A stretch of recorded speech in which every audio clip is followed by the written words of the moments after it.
నమస్తే, welcome to Andhraprabha. Reddy Lakshmi. తెలంగాణలో 22A నిషేధిత భూముల జాబితా వ్యవహారంపై రాష్ట్ర ప్రభుత్వం కీలక స్పష్టత ఇచ్చింది. ప్రైవేటు వ్యక్తుల ఆస్తులకు ఎలాంటి ఆటంకం కలిగించాలనే ఉద్దేశం ప్రభుత్వానికి లేదని తెలంగాణ గృహ నిర్మాణ శాఖ మంత్రి పొంగులేటి శ్రీనివాస్ రెడ్డి స్పష్టం చేశారు.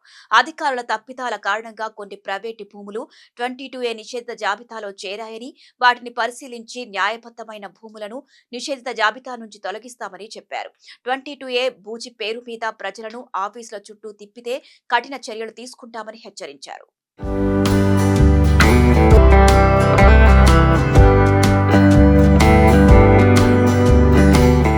రాష్ట్రంలో 22A జాబితా కింద ఉన్న నిషేధిత భూముల సమస్య పరిష్కారానికి ఉన్నత స్థాయి కమిటీని ఏర్పాటు చేయనున్నట్లు మంత్రి పొంగులేటి శ్రీనివాస్ ప్రకటించారు.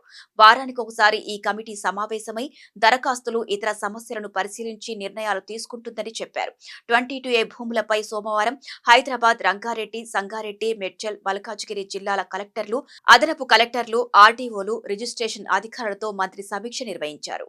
అయితే రాష్ట్రంలో ప్రధానంగా ఈ 4 జిల్లాల్లోనే 22A భూముల సమస్య ఎక్కువగా ఉందని మంత్రి తెలిపారు. మేడ్చల్, మల్కాజ్గిరి జిల్లాలో 511 దరఖాస్తులు పెండింగ్ లో ఉన్నాయని అన్నారు. వీటితో పాటు మిగిలిన జిల్లాల్లోని దరఖాస్తులన్నింటినీ ఈ నెలాఖరులోగా పరిష్కరించాలని అధికారులకు ఆదేశించినట్లు తెలిపారు. అయితే నిషేధిత జాబితా నుంచి తొలగించేందుకు అర్హత ఉన్న కేసులను వేగంగా పరిష్కరించి రిజిస్ట్రేషన్లు చేసుకునే అవకాశం కల్పించాలని ఆదేశించినట్లు చెప్పారు. అవసరమైతే రిజిస్ట్రేషన్ స్లాట్ల సంఖ్యను పెంచాలని మంత్రి పొంగులేటి శ్రీనివాస్ రెడ్డి సూచించారు.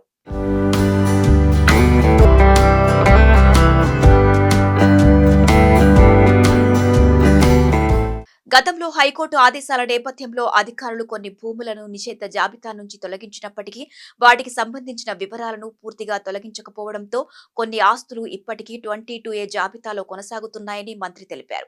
దీంతో సామాన్య ప్రజలు ఇబ్బందులు ఎదుర్కొంటున్నారని పేర్కొంటూ మంత్రి క్షమాపణలు తెలిపారు. అయితే అధికారులపై నెపం వేసి సమస్యను ప్రజలపై వదిలిపెట్టబోమని స్పష్టం చేశారు. నిషేధిత భూముల పేరుతో అసలైన యజమానులకు ఎలాంటి అన్యాయం జరగకుండా చూస్తామని మంత్రి హామీ ఇచ్చారు. ఓవైపు ప్రభుత్వ భూములను కాపాడుతూనే మరోవైపు ప్రైవేటు ఆస్తులకు సంపూర్ణ రక్షణ కల్పిస్తామని చెప్పారు. కాగా 22A భూముల సమస్యలపై సమాచారం కోసం 18005994788 టోల్ ఫ్రీ నంబర్ను ఏర్పాటు చేసినట్లు తెలిపారు. ఫిర్యాదులకు 3 రోజుల్లో సమాధానం ఇవ్వాలని అధికారులను ఆదేశించినట్లు తెలిపారు. రిజిస్ట్రేషన్ సాధ్యం కాని కేసుల్లో కారణాలను ప్రజలకు స్పష్టంగా తెలియజేయాలని చెప్పారు. ఇప్పటికే రిజిస్ట్రేషన్ ఫీజు చెల్లించినప్పటికీ నిబంధనల ప్రకారం రిజిస్ట్రేషన్ సాధ్యం కాని సందర్భాల్లో ఆ మొత్తాన్ని తిరిగి చెల్లించాలని సూచించినట్లు చెప్పారు.